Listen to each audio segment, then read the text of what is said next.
John T for the Boxing Voice, and I'm talking to middleweight prospect Tommy Jacobs. How are you, Tommy? I'm good, thanks, John. Thanks for having us on. Nah, no worries, mate. Thanks for coming on. So, look, I'm interested to interview you. You've got a really good story, and I think the fans are going to love it to hear your rise and fall, if you like, and then hopefully rise again. So, you tell us first about your amateur career, because you were doing brilliantly in the amateurs. Yeah, had a very decent amateur career. I had about 60-odd fights, won 45. I had 4 national titles out of that. Boxed for England numerous times. Was captain of the England team. All like in the era of Amir Khan, George Groves, Billy Joe Saunders, Luke Campbell. We was all on the same England team together. Absolute best days of my life.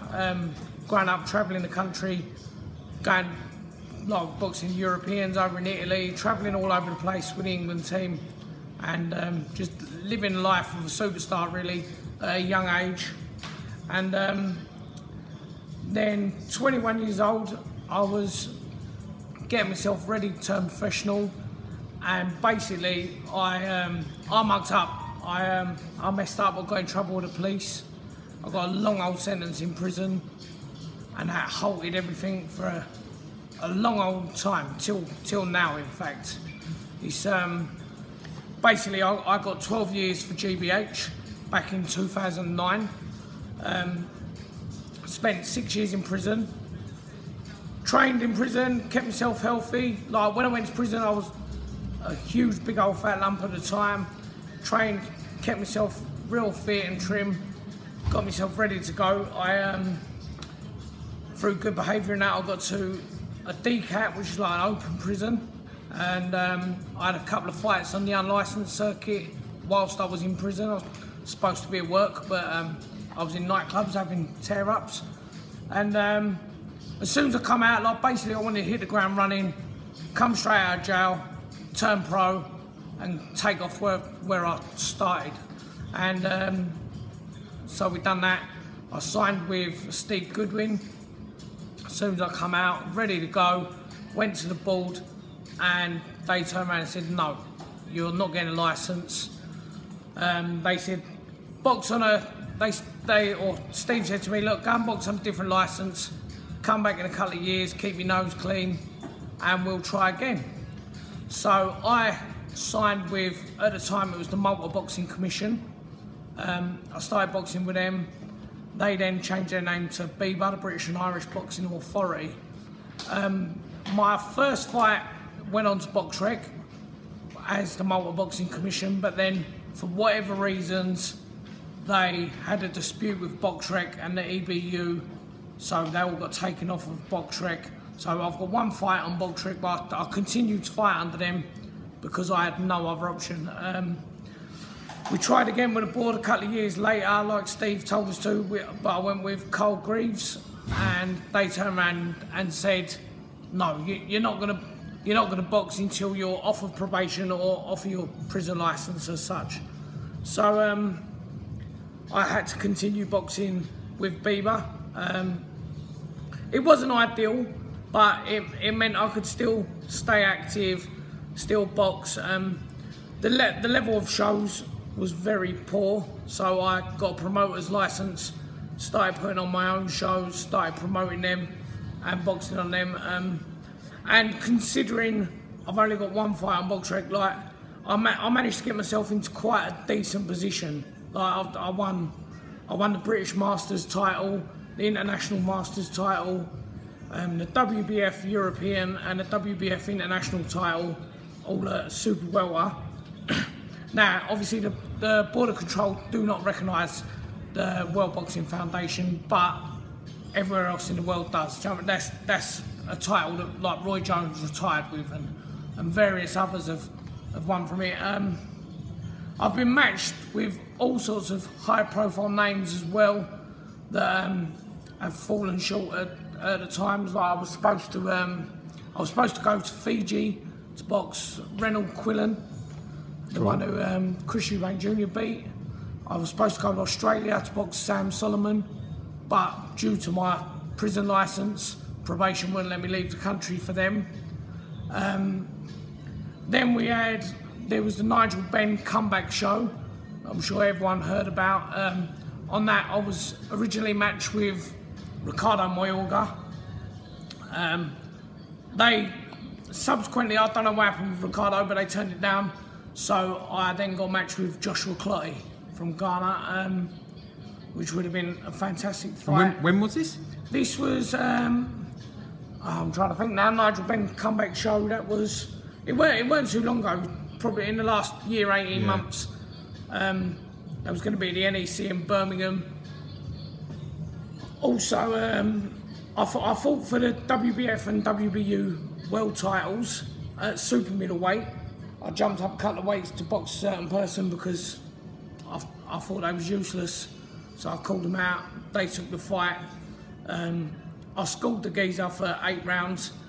He fell out of the ring and he got declared a no contest, which obviously don't make sense in any commission of boxing. Anything over 4 rounds would go to the scorecards.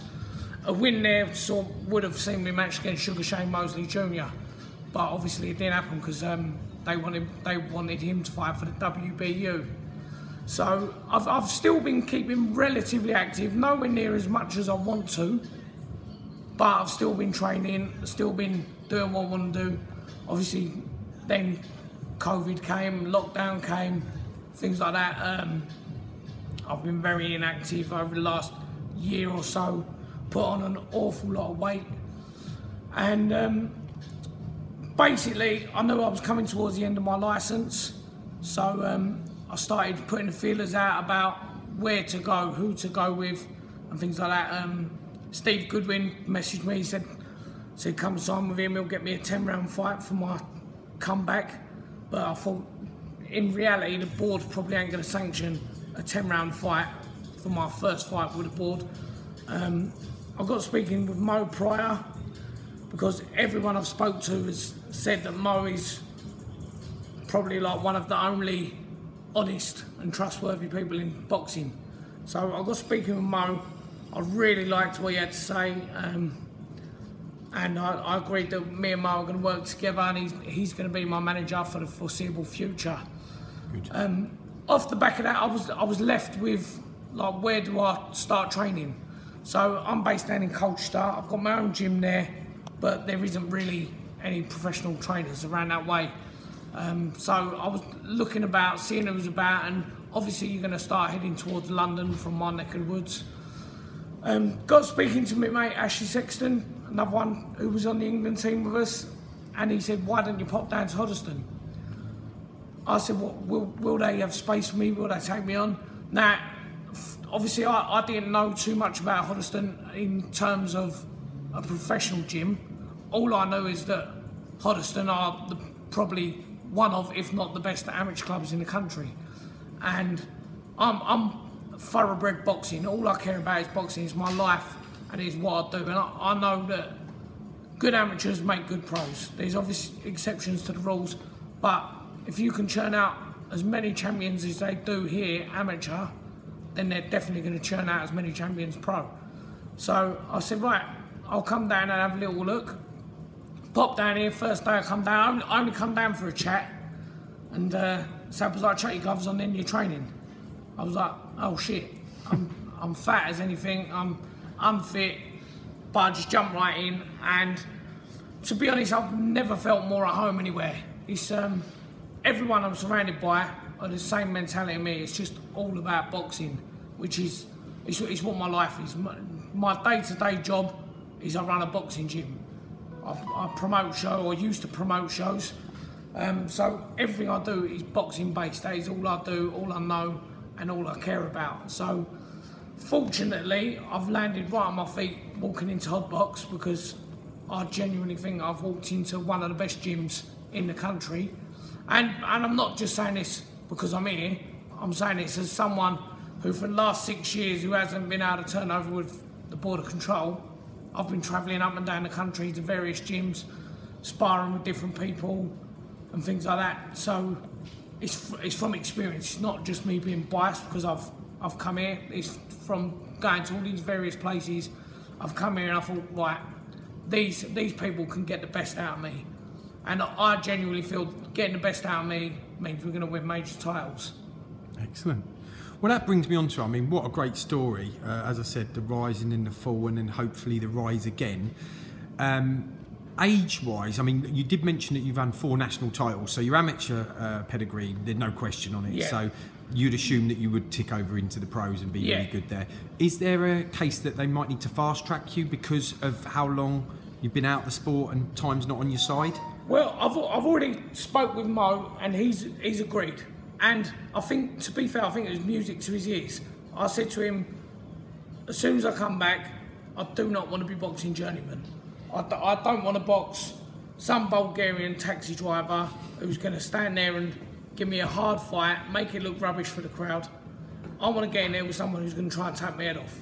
If they're not going to get the best out of me, then I'm going to sort of bring myself down to their level. So I want to be in hard fights.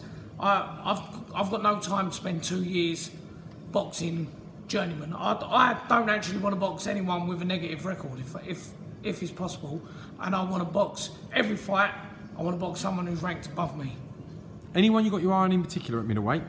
No one at all in particular, but basically as soon as I get my first fight on there, every single person that's ranked above me has got a target on their back, and whatever journey that takes and whatever path that takes, I don't care. As long as I'm fighting someone who's ranked above me, then I'm happy. I'll climb the ladder until I reach my level, and when I reach my level, then I can say, right, I've given it me all and I've been found out. But I think that we're going to be a long way up the ladder before we get there. And I know it's probably going to be a few months yet before you do get out because of the pandemic, and we want fans back. But as Steve talked about the level that you might come in at, I know you don't want journeyman, but mentioning the weight as well, you've obviously got to shift the weight. Will the weight be gone by the summer, say, when things are on, and will you be ready? Right, so I come off my probation in March, so fingers crossed all going well. Mo should be able to get me in for my interview with the board in April, and licence should be ready to go then. I want to be as active as possible. We've already got talks of a fight in Malta overseas in May. Already got talks of an opponent for my first fight back. It's a geezer from Africa. He's 8-1 with 8 knockouts. Nice. So I'm not jumping in there with idiots. I want to jump in at the deep end. If I get found out, I get found out. But I know I won't until I get to a decent level. And then, yeah, we're just going to keep pushing up. And basically, yeah, fast track as fast as we can. Mo said my first fight will be a 6-rounder. And I just want to push up as quick as I possibly can and be as active as can. I've got an absolutely amazing fan base behind me.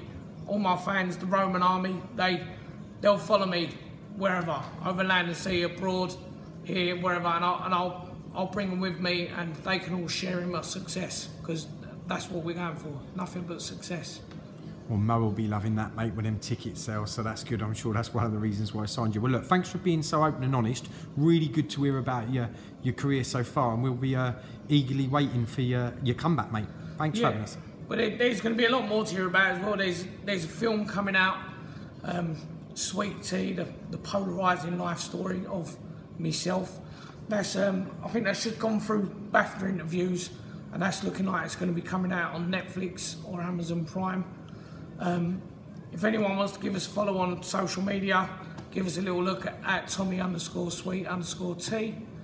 And big shout out to my sponsors, Box Smart, who are kitting us out with loads of top quality training gear, RDX, who kit us out with loads of equipment, and Kendall Facility Management, who are helping us along the way.